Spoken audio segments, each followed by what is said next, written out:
We're talking all things Whole30 today.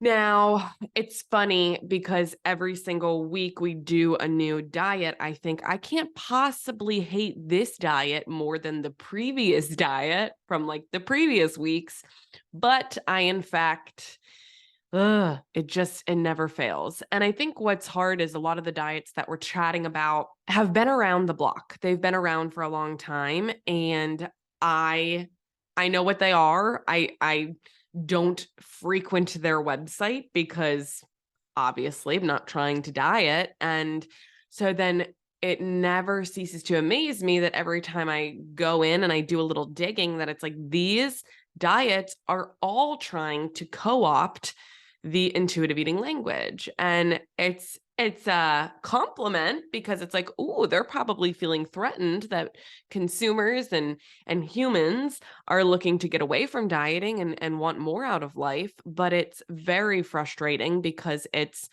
only going to confuse people to thinking that they're doing something that is not a diet, but it is in fact a diet. So before we jump into all things Whole30 today, I always like to start with the disclaimers about Fuck Diet Culture Friday, because if this happens to be the first one that you're listening to, it's important to know that as a team at Find Food Freedom and just as an intuitive eating professional in general, we are anti-diet culture. We are not anti-human beings who diet. And this is important, even if you've heard me say this 100 times over, to remember, because a lot of times when we come from a history or a past of chronic dieting, our identity can get wrapped up in dieting. And when I am bashing diet culture, I want it to be very explicitly clear that I'm not bashing you as an individual. Myself, I've dieted for many years, and I would take a very large gamble and say that anybody listening to the Find Food Freedom podcast or anybody on the Find Food Freedom, online communities, whether it's TikTok, whether it's Instagram, like, you're here because you've probably dieted or are recovering from an eating disorder, and you're curious about what a life could look like without chronic dieting, disordered eating, and eating disorder. So we are not anti-human beings who diet. Every single client we've ever supported has dieted, and that's why they're here. So there is no shame that needs to be felt. There is no guilt. There is no judgment. If you have done the Whole30 diet, if you've done it one time, if you've done it 17 times, if you're currently doing the Whole30 diet, truly, like, there is no shame. And you have full autonomy to do whatever you want. And it's important to recognize that as a registered dietitian, as a certified intuitive eating counselor, this podcast is for informational and educational purposes only. This is my opinion. Of course, I have a lot of, professional experience and credentials, but this is my opinion based on, I culminate all of the lived experiences of my clients. I think about, okay, we sit with hundreds and hundreds and hundreds of people virtually behind closed doors. And what I hear them say, I take that into account with the actual research of dieting and eating disorders. And then I look at the marketing of these bullshit diets and I formulate these segments. So let's get into Whole30. Now, disclaimer, if you're someone who's like, I genuinely love Whole30. Whole30 is my favorite. I have a peaceful relationship with food and I love Whole30.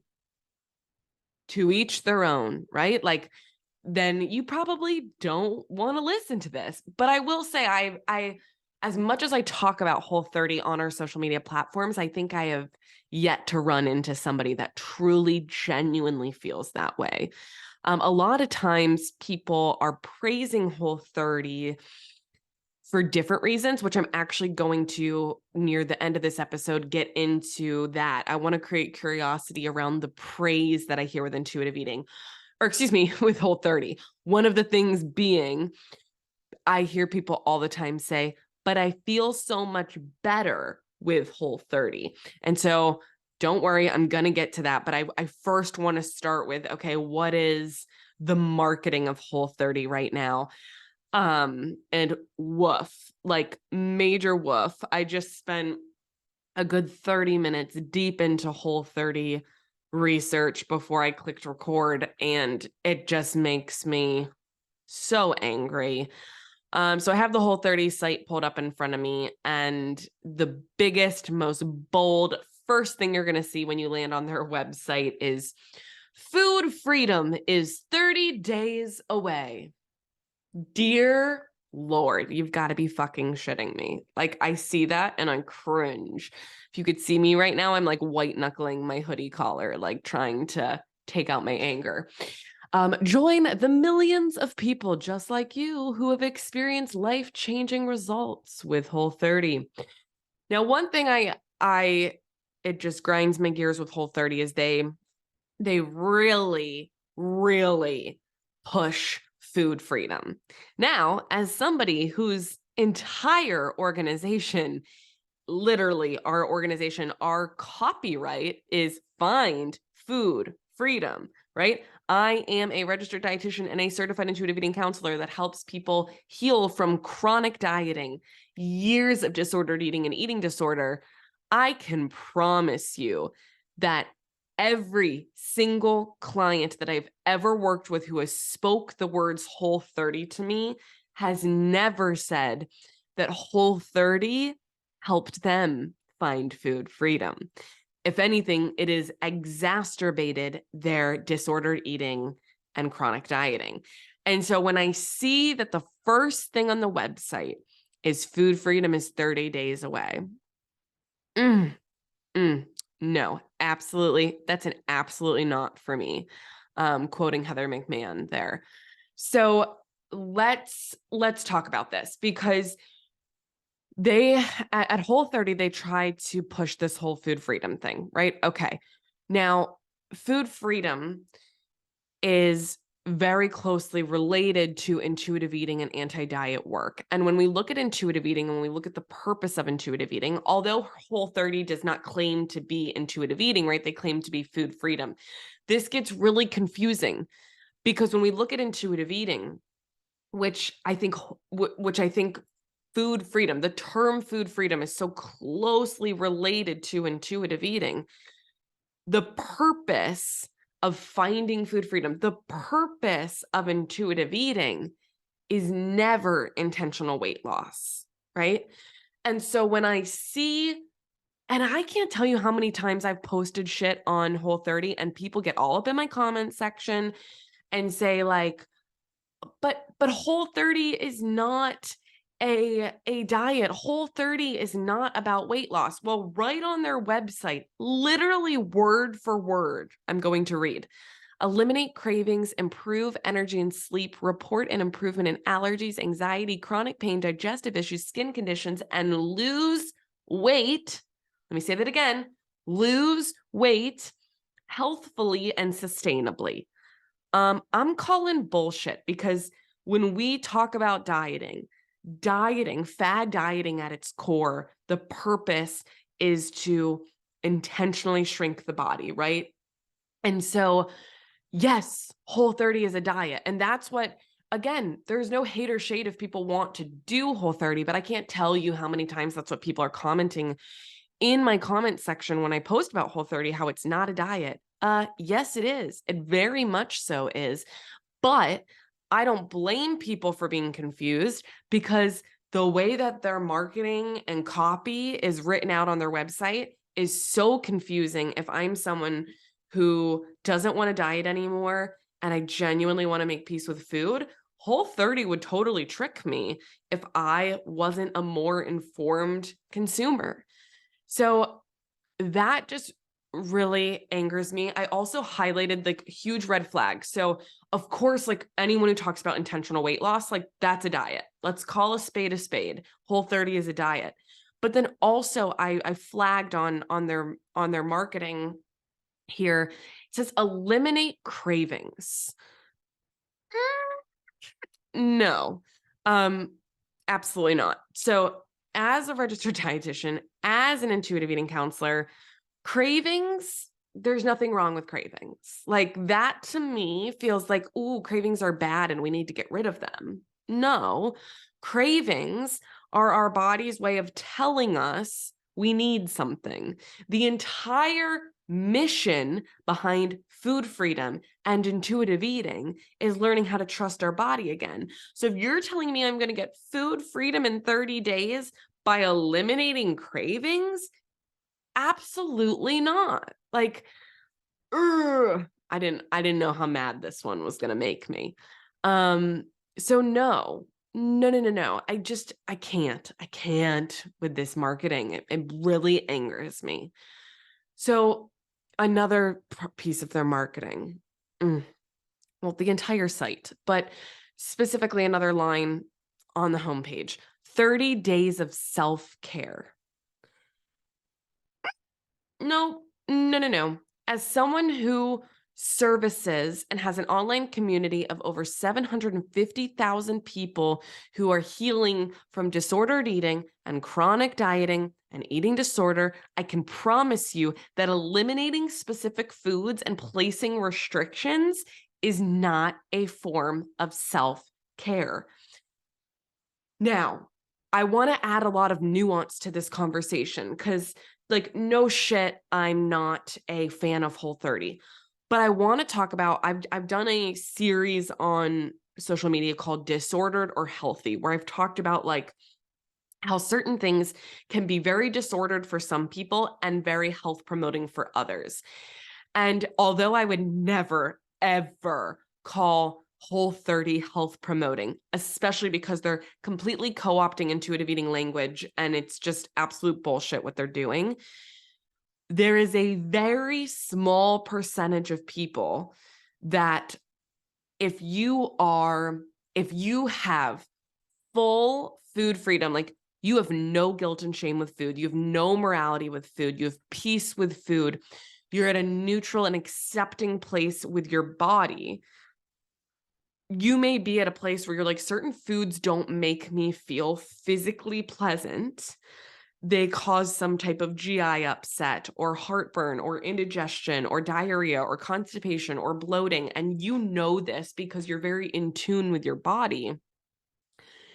As an intuitive eating counselor, I do have a very, very small amount of clients that come to us already finding food free or have already found food freedom, but they want to figure out what these food triggers are for them and what maybe their intolerances are or what maybe they have allergies to. Now, not like allergies like anaphylactic shock. I'm going to go back.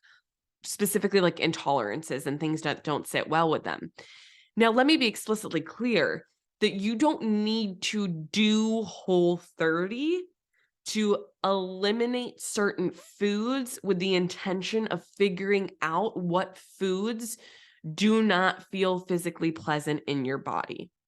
But I also want to be explicitly clear that if you're listening to the Find Food Freedom podcast, the chances of anyone being ready to do that right at the beginning of their food freedom journey is very slim to none.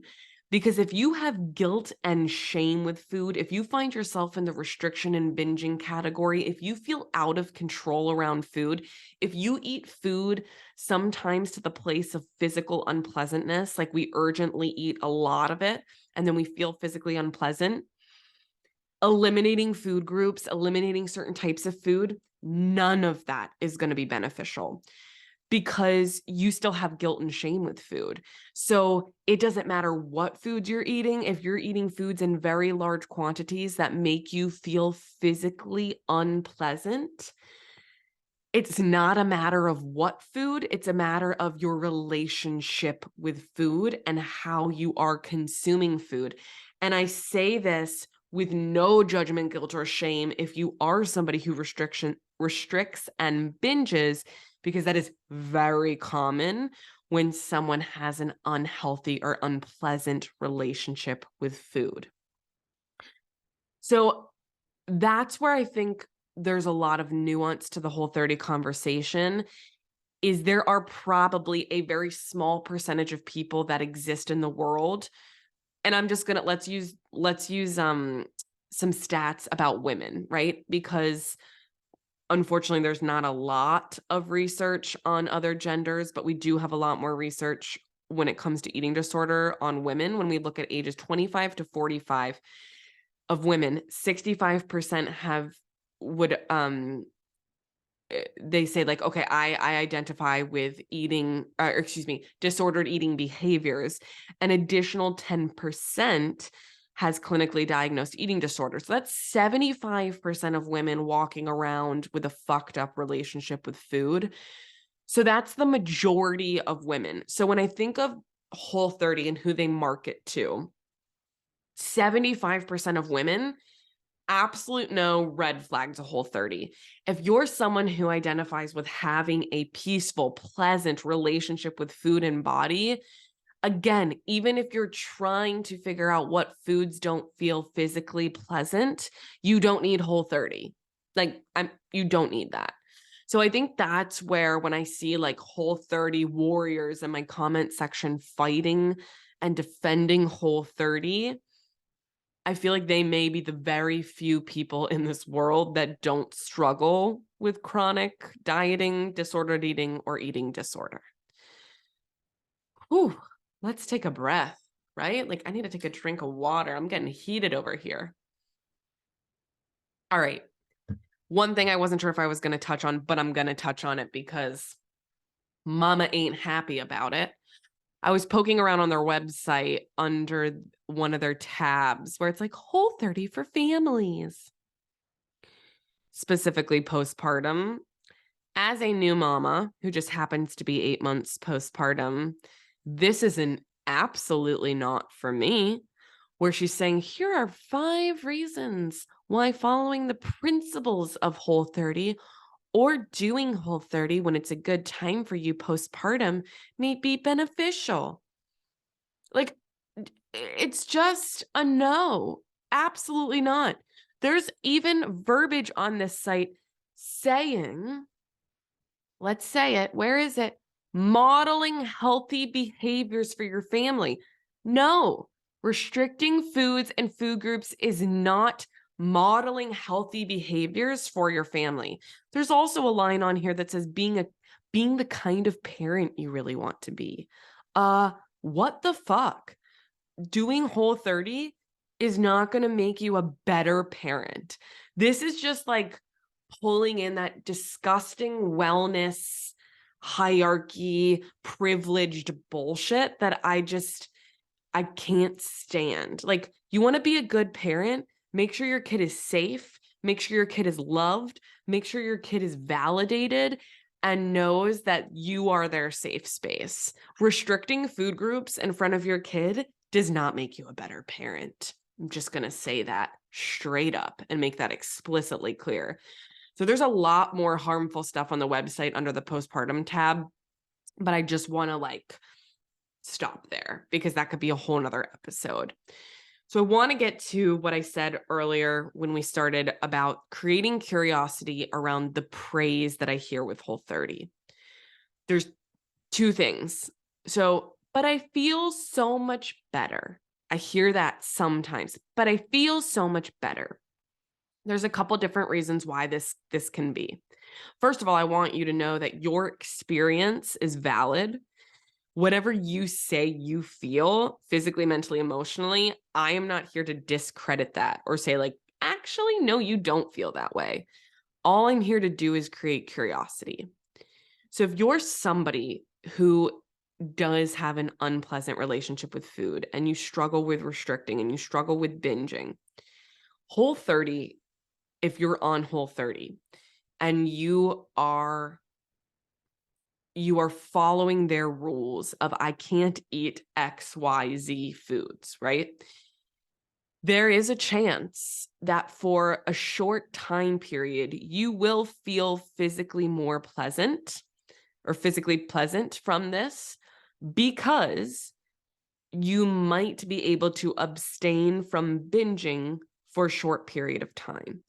So if you're somebody who, when you're not on Whole30, is like, oh, I'm not following rules, so fuck it. I'm going to eat the pizza, the cake, the donuts, the ice cream, the foods that are air quotes not allowed on diets. And you're eating those in excess and with urgency when you're not on Whole30, that might not feel physically pleasant. But just because you're doing Whole30, I want to create curiosity that abstaining from those foods and excess could be making you feel more pleasant in the short term. And it could also be relieving some of the emotional unpleasantness that is coupled with the binging process. So, for example, when we binge, let's say on pizza, and feel very out of control, very physically unpleasant, that is often coupled with emotional unpleasantness of, I shouldn't be doing this. I'm such a bad person. This is why I need to be on a diet. Like, see this, I'm out of control. And we just break ourselves down. So when we go on a diet, truly, I don't give a shit if it's Whole30 or anything. This is any diet now I'm talking about. Is dieting gives us that false sense of control, whether it's day one, the first week, or maybe the first 30 days of being able to follow those rules and air quotes, feel in control.